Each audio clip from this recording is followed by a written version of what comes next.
ध्वनिर्वर्णा पदं वाक्यमित्यास्पदचतुष्टयम् यस्याः सूक्ष्मादिभेदे वाग्देवीं तामुपास्महे।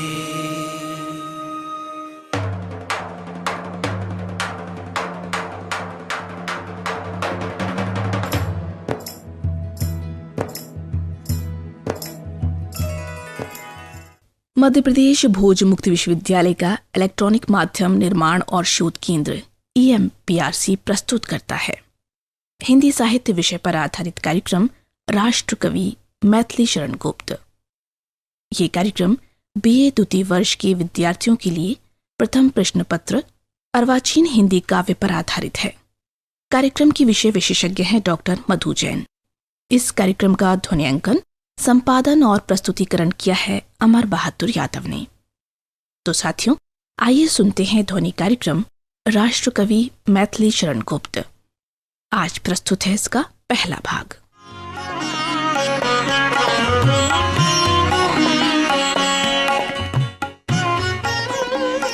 भोज मुक्त विश्वविद्यालय के सभी विद्यार्थियों का हम स्वागत करते हैं। आज का हमारा यह व्याख्यान अर्वाचीन हिंदी काव्य भाग 1 के ऊपर है और यह व्याख्यान BA द्वितीय वर्ष हिंदी साहित्य प्रथम प्रश्न पत्र के ऊपर दिया जा रहा है। आज हम मैथिली शरण गुप्त के ऊपर आपसे चर्चा करेंगे। हमारे इस व्याख्यान का उद्देश्य है, इस व्याख्यान के पश्चात आप राष्ट्रकवि मैथिली शरण गुप्त युग प्रतिनिधि कवि हैं इसे समझा सकेंगे। मैथिली शरण गुप्त द्वारा रचित काव्यों की विशेषताओं को समझा सकेंगे। आज की विषय वस्तु है मैथिली शरण गुप्त का जीवन परिचय एवं कृतियां, काव्यगत विशेषताएं, सखी वे मुझसे कहकर जाते, भरत का शोक, विषय से संबंधित प्रश्न। मैथिली शरण गुप्त का जन्म 1886 ईस्वी में चिरगांव, जिला झांसी, उत्तर प्रदेश में हुआ। मैथिली शरण गुप्त जब द्विवेदी जी के संपर्क में आए तब उन्होंने खड़ी बोली हिंदी में लिखना प्रारंभ किया और स्वतंत्र भारत में खड़ी बोली में आपको राष्ट्रकवि की उपाधि प्राप्त हुई। राष्ट्रपति द्वारा नामित सदस्य के रूप में आप संसद में सांसद भी रहे हैं। उनका अवसान 1964 ईस्वी में हुआ। उनके प्रमुख काव्य ग्रंथ हैं भारत भारती, जयद्रथ वध, द्वापर। जयद्रथ वध और द्वापर में महाभारतकालीन संस्कृति के दर्शन होते हैं, तो पंचवटी और साकेत में राम संस्कृति के दर्शन होते हैं। यशोधरा में बौद्धकालीन संस्कृति दिखाई देती है, तो झंकार में भारतीय अध्यात्मवाद को झंकृत किया गया है। जय भारत में उस समय की तत्कालीन हत्याओं के ऊपर दिखाया गया है, तो विष्णुप्रिया भी उनका एक काव्य ग्रंथ है। भारत भारती के प्रकाशन के बाद गुप्त जी को राष्ट्रकवि के रूप में ख्याति प्राप्त हुई। उन्होंने कुछ नाटक भी लिखे हैं। तिलोत्तमा, चंद्रहास ये उनके पौराणिक महाकाव्य हैं, तो अनग में बौद्धकालीन संस्कृति के दर्शन होते हैं। अनुदित कुछ रचनाएं उनकी हैं, प्लासी का युद्ध, मेघनाद वध, व्रत संहार। उनकी प्रारंभिक रचनाएं कलकत्ता से प्रकाशित वैश्व कारक में छपी महावीर प्रसाद द्विवेदी से परिचय के बाद उनकी कविताएं उस युग की प्रमुख पत्रिका सरस्वती में प्रकाशित होने लगी, जिसके संपादक महावीर प्रसाद द्विवेदी थे।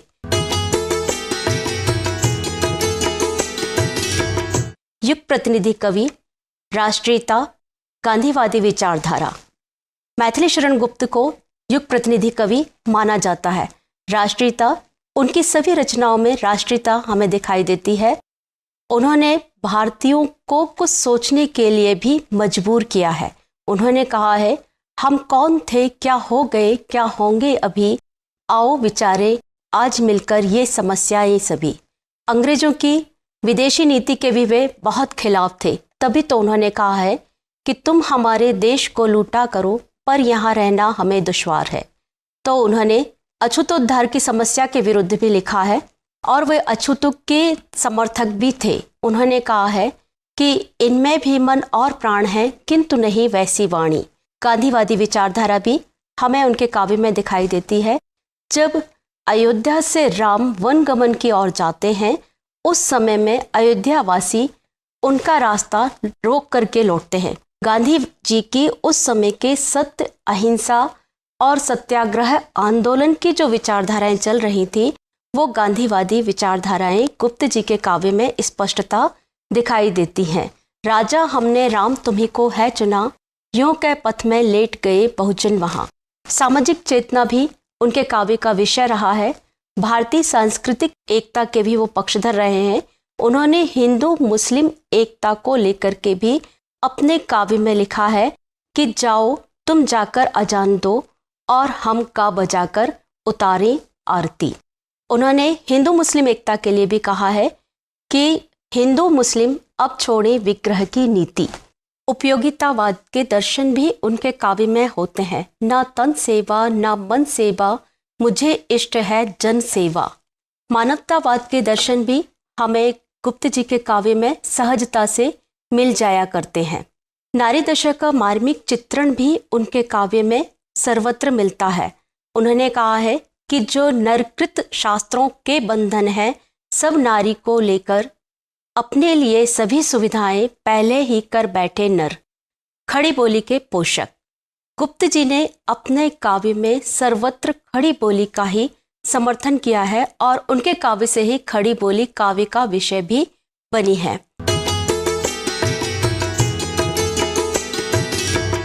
मैथिली शरण गुप्त की काव्यगत विशेषताएं भारतीय संस्कृति के प्रबल समर्थक रहे हैं।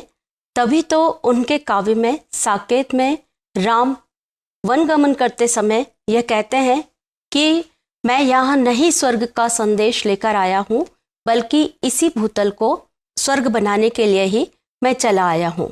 उन्होंने भारत भारती में भारतीय संस्कृति का समर्थन किया है, तो यशोधरा के माध्यम से उन्होंने बौद्ध संस्कृति के प्रबल समर्थक के रूप में वो दिखाई देते हैं।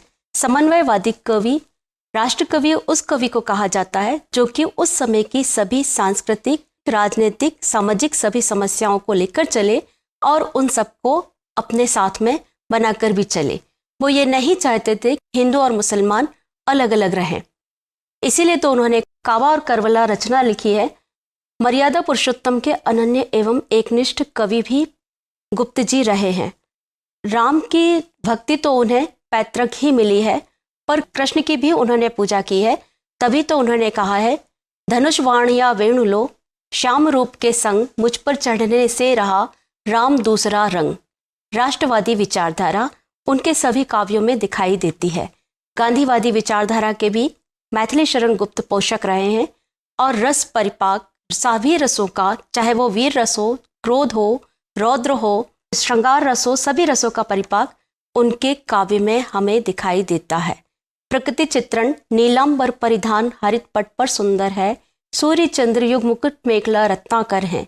तो पंचवटी में भी चारुचंद्र की चंचल किरणें खेल रही थी जल थल में, स्वच्छ चांदनी बिछी हुई थी अवनी और अंबर तल में, पुलक प्रकट करते हैं झोंके हरित तृणों के नौकों से।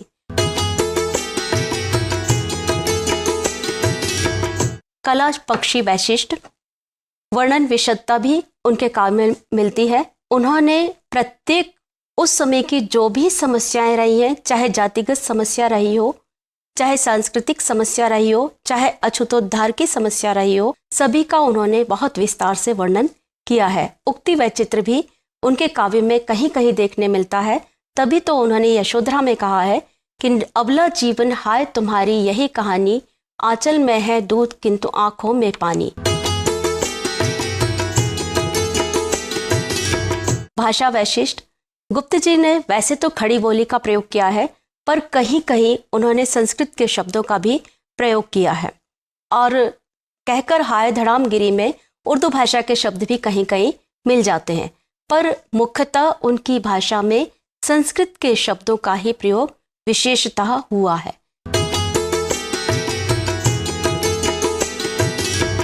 शैली वैशिष्ट और अलंकार योजना। अलंकार में उन्होंने सभी प्रकार के अलंकारों का अपने काव्य में प्रयोग किया है। अनुप्रास हो, यमक हो, शेकानुप्रास अलंकार हो, चाहे उपमा अलंकार हो, सभी अलंकारों का प्रयोग उनकी अलंकार योजना में हमें दिखाई देता है। असन पूर्व तारक उतार तारक हार, मलिन सासित शून्य अंबर धार, प्रकृति रंजन हीन दीन अजस्त, प्रकृति विधवा थी भरे हिमवस्त्र। जब दशरथ कैकेयी के वचन को पूर्ण करने के लिए वचनबद्ध हो जाते हैं और राम जब उनसे ये कहते हैं, राम उनके वचन पालन की बात करते हैं, तब उन्हें ऐसा प्रतीत होता है मानो तूफान के बाद धरती पर बारिश हो रही हो। तभी वो कहते हैं असन पूर्व उतार तारक हार, मलिन सासित शून्य अंबर धार, प्रकृति रंजन हीन दीन अजस्त्र, प्रकृति विधवा थी भरे हिमवस्त्र। विधवा पर उन्होंने विशेष जोर दिया था कि उन्हें सारी प्रकृति ऐसी लग रही थी जैसे विधवा ही हो गई हो, सर्वत्र सुनसान, जहां कोई अपना ना हो। छंद योजना। छंद गुप्त जी ने चाहे तुकांत छंद हो या अतुकांत, वर्णिक छंद हो, मात्रिक छंद हो, सभी छंदों को अपने काव्य में स्थान दिया है। साहित्य में स्थान। गुप्त जी का साहित्य में स्थान अद्वितीय है और हिंदी साहित्य को उनका अपूर्व योगदान है।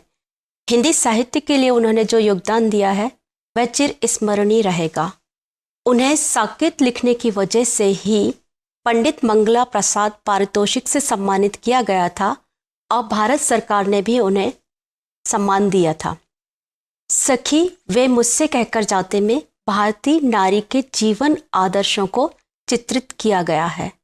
पतिव्रत धर्म। भारतीय नारी हमेशा पति के पद चिन्हों पर ही चलती है। वो जैसा चाहता है वो वैसा ही करती है, परंतु यशोधरा को अपने मन में कहीं इस बात का दर्द रहता है कि सखी वो मुझसे कहकर जाते। उसे लगता है कि पति पत्नी जब जीवन के दो पहलू हैं या दो हिस्से हैं या चक्र हैं तो एक दूसरे को सारी बातें बतानी चाहिए। उसको लगता है कि जो पति हमारे मन में लाते हैं वही तो हम करते हैं। शास्त्र धर्म। सिद्ध हेतु स्वामी गए यह गौरव की बात, पर चोरी चोरी गए यही बड़ा व्याघात, सखी वो मुझसे कहकर जाते। हम ही भेज देती हैं रण में शास्त्र धर्म के नाते, सखी वो मुझसे कहकर जाते। यशोधरा को अपने मन में इस बात का दुख रहता है कि सिद्धार्थ यदि सिद्धि के लिए गए भी थे तो मुझे बताकर जाते। आत्मसमर्पण। पति के प्रति उच्च भाव। पति की शुभाकांक्षणी। आत्मसमर्पण। सिद्ध हेतु स्वामी गए यह गौरव की बात, पर चोरी चोरी गए यही बड़ा व्याघात, सखी वो मुझसे कहकर जाते। कह तो क्या मुझको वो अपनी पथवादा ही पाते, मुझको बहुत उन्होंने माना पर क्या पूरा ही पहचाना, सखी वो मुझसे कहकर जाते। उसको ये लगता है कि जब हम पति पत्नी हैं और एक दूसरे के प्रति समर्पित हैं तो उन्हें मुझसे कहकर जाना चाहिए था। पति के प्रति उच्च भाव। जाए सिद्धि पाई वो सुख से, दुखी ना हो इस जन के दुख से, उपालंब दूं मैं किस मुख से, सखी वो मुझसे कहकर जाते। रोते प्राण उन्हें पावेंगे पर क्या गाते गाते, सखी वो मुझसे कहकर जाते। उसे लगता है कि यदि पति सिद्धि की प्राप्ति के लिए गए हैं तो वो वहां पर मुझे लेकर के दुखी ना हो, उन्हें सिद्धि की प्राप्ति हो जाए। भरत का शोक। भरत सद्गुणों की पराकाष्ठा के परिचायक हैं। उनकी सबसे पहली विशेषता है त्यागशीलता। जब माँ कैकेयी भरत के लिए राम को वनवास देती हैं और भरत के लिए राजगद्दी दशरथ से मांगती हैं तो वो ये कह देते हैं कि मुझे ये गद्दी नहीं चाहिए, मैं इस गद्दी पर नहीं बैठूंगा और राम ही इस गद्दी के लायक हैं। दैन्यता एवं कारुण्य की मूर्ति भी उनके काव्य में हमें कहीं कहीं दिखाई देती है। जब वो कहते हैं कि तात तुम कहाँ जा रहे हो, मुझे छोड़कर क्यों चले जा रहे हो, जब राम वनवास से लौट कर आएंगे तब मैं राज्य के साथ आपको कहाँ से दे पाऊंगा। पितृ स्नेह व श्रद्धा भी उनके मन में कूट कूट कर भरी हुई है। तभी तो वो ये कहते हैं कि आपने मेरे आने तक की राह नहीं देखी, आप मुझसे बात तो करते, मुझे आपका ये राज्य नहीं चाहिए, मैं राज्य के प्रति अनासक्त हूँ। आप तो राम के वियोग में चिरवास को प्राप्त हो गए हैं, परंतु मैं क्या करूँगा। शोक संतप्त हृदय वह कहते हैं कि जहाँ पर दशरथ को समाधिस्थ किया जा रहा है वहीं मुझे भी समाधिस्थ कर दिया जाए, क्योंकि मैं राम के वनगमन का कारण बना हुआ हूँ। प्रजातांत्रिक भाव भी उनके मन में दिखाई देता है, तभी तो वह कहते हैं कि हम सभी राम को वन से लौटा करके लाते हैं और अयोध्या का राज्याधिकारी उन्हें बनाते हैं। पर यदि वो नहीं आते हैं तो कोई भी व्यक्ति जो कि किसी भी माँ का जना हुआ बेटा हो, उसे राजा बना दिया जाए। न्यायप्रियता भी उनके मन में हमें दिखाई देती है। भरत ये कहते हैं, प्रजाजनों से पूछ के आप हमें ये बताइए, क्या किसी के अधिकार को छीनना उचित है? अर्थात उचित नहीं है।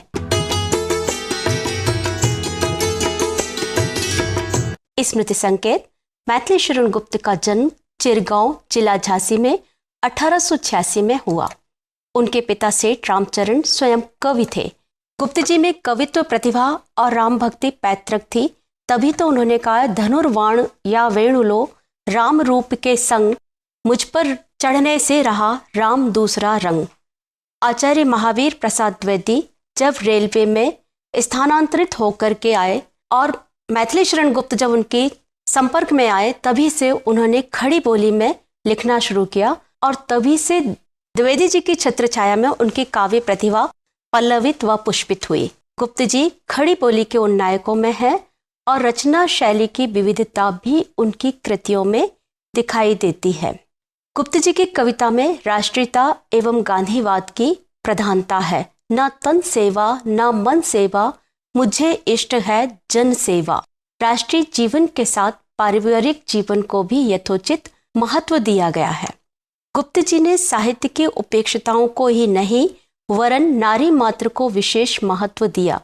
साकेत में उर्मिला हो या यशोधरा में यशोधरा हो या कैकेयी हो, समाज के कवियों ने उनकी ओर विशेष ध्यान नहीं दिया था, तभी उनका ध्यान उन नारियों के ऊपर भी गया और उन्होंने उन्हें काव्य का विषय भी बनाया।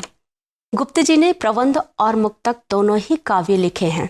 गुप्त जी की 52 से अधिक कृतियां प्रकाशित हो चुकी हैं।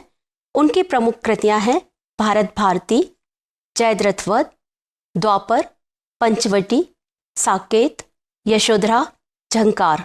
झंकार में भारतीय अध्यात्मवाद के दर्शन होते हैं, तो जयद्रथ वध में श्री कृष्ण के सुन वचन अर्जुन क्रोध से जलने लगे, सब शोक अपना भूल कर करतल युगल मलने लगे, संसार देखे अब हमारे शत्रु रण में मृत पड़े, करते हुए यह घोषणा में हो गए उठकर खड़े। पंचवटी में भी राम के ऊपर ही लिखा गया काव्य है, तो साकेत में उर्मिला को ध्यान में रख करके रचना की गई है। यशोधरा में यशोधरा की व्यथा के बारे में बताया गया है और बुद्धकालीन संस्कृति के दर्शन होते हैं, तो झंकार में भारतीय अध्यात्मवाद के दर्शन होते हैं। जय भारत में भारत का यशोगान किया गया है और विष्णु प्रिया भी उनकी काव्य कृति है। अभी तक आपने जो व्याख्यान सुना, उसमें से हम आपसे अब कुछ प्रश्न पूछने जा रहे हैं। मैथिली शरण गुप्त को किस रचना के प्रकाशन के बाद राष्ट्र कवि के रूप में ख्याति मिली? नंबर 1 भारत भारती, नंबर 2 भरत का शोक, नंबर 3 पंचवटी। हाँ, तो आप सही गए, आपने उत्तर सही बताया। भारत भारती से ही वो राष्ट्र कवि बने हैं और उन्होंने तत्कालीन सभी समस्याओं को अपनी इस भारत भारती में काव्य का विषय बनाया है। सखी वे मुझसे कहकर जाते में किसके दुख को व्यक्त किया गया है? कैकेयी, उर्मिला, यशोधरा। बिल्कुल सही, यशोधरा। यशोधरा में उसे अपने जीवन में सबसे ज्यादा यदि कोई बात बुरी लगती है तो वो बुद्ध का चुपचाप चोरी चोरी चले जाना ज्यादा अखरता है। उसे ये लगता है कि यदि उन्हें जाना ही था तो वो मुझे बताकर जाते, क्योंकि हम तो क्षत्रिय धर्म का पालन करने वाले क्षत्राणी हैं, जो कि क्षण भर में अपने प्राणों से अधिक प्रिय प्रीतम को भी सजा धजाकर युद्ध भूमि में भेज दिया करते हैं। तीसरा क्वेश्चन है, जाएं सिद्धि पाएं वे सुख से, मैं यशोधरा किसकी सिद्धि की बात कर रही है? सिद्धार्थ, राहुल, साधु संत। और इसका उत्तर है सिद्धार्थ। गौतम बुद्ध का पहला नाम सिद्धार्थ ही था, बाद में ज्ञान प्राप्ति के बाद उन्हें गौतम बुद्ध कहा गया था। कुछ महत्वपूर्ण प्रश्न भी हम आपको बताने वाले हैं और जिनके उत्तर आप हमें बताइएगा। मैथिली शरण गुप्त के काव्य की समीक्षा कीजिए। मैथिली शरण गुप्त के काव्य की जब यदि आपको समीक्षा करनी होगी तो इसमें भाव पक्ष और कला पक्ष दोनों को ही लेना होगा, अर्थात भाव पक्ष की जितनी विशेषताएं होती हैं और कला पक्ष में अलंकार, रस, योजना, छंद जितनी भी विशेषताएं आ जाती हैं वो सब इसमें आएंगे। सिद्ध कीजिए कि मैथिली शरण गुप्त जी सच्चे अर्थों में राष्ट्र कवि है। राष्ट्र कवि उस कवि को कहा जाता है जो अपने समय की सभी तत्कालीन समस्याओं को लेकर के या राष्ट्र की जो भी चिंताएं हैं उन्हें अपने काव्य का विषय बनाता है, तभी उसे राष्ट्र कवि की उपाधि प्राप्त होती है। तो आपने पहले वाले स्लाइड में देखा था कि राष्ट्र कवि की क्या क्या विशेषताएं हैं और उन्हें राष्ट्र कवि क्यों कहा गया। गांधीवादी विचारधारा भी इसमें आई है, राष्ट्र कवि भी वो रहे हैं, अछूतोद्धार की भी भावना उनके मन में रही है, देश के उद्धार की भावना भी उनके मन में रही है। सखी वे मुझसे कहकर जाते गीत के माध्यम से कविवर मैथिली शरण गुप्त जी ने भारतीय नारी के किन किन जीवन आदर्शों को व्यक्त किया है, इसका उत्तर तो आप बता ही पाएंगे। चौथा क्वेश्चन है, भरत सद्गुणों की पराकाष्ठा के परिचायक हैं, अपनी पाठ्य पुस्तक में दी गई कविता भरत के शौक के आधार पर विवेचना कीजिए।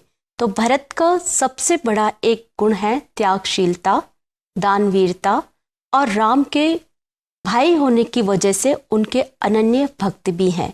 भले ही वो कैकेयी के पुत्र क्यों ना रहे हों, परंतु फिर भी वो राज्य के अधिकारी नहीं बनते हैं और वो ये भी कहते हैं कि राम को वापस हम अयोध्या लेकर के आते हैं और यदि राम नहीं आते हैं तो मैं इस जीवन को लेकर के क्या करूँगा, और मैं तो अगति को ही प्राप्त हो गया हूँ, मुझे अपने पिता के पास ही समाधि दे दी जाए।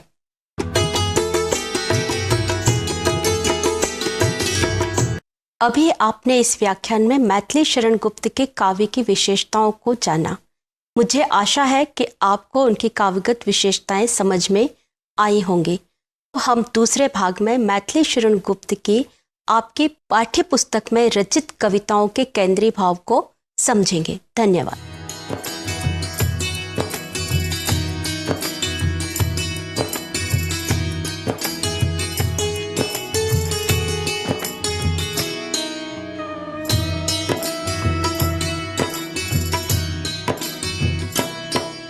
अभी आप सुन रहे थे हिंदी साहित्य विषय पर आधारित कार्यक्रम राष्ट्र कवि मैथिली शरण गुप्त। आज आपने इसका पहला भाग सुना। कार्यक्रम की विषय विशेषज्ञ और वार्ताकार थीं डॉक्टर मधु जैन, उद्घोषिका थीं फरजाना खान। इस कार्यक्रम का ध्वनियांकन, संपादन और प्रस्तुतिकरण किया अमर बहादुर यादव ने। ये ध्वनि कार्यक्रम मध्य प्रदेश भोज मुक्त विश्वविद्यालय के इलेक्ट्रॉनिक माध्यम निर्माण और शोध केंद्र EMPRC द्वारा निर्मित किया गया।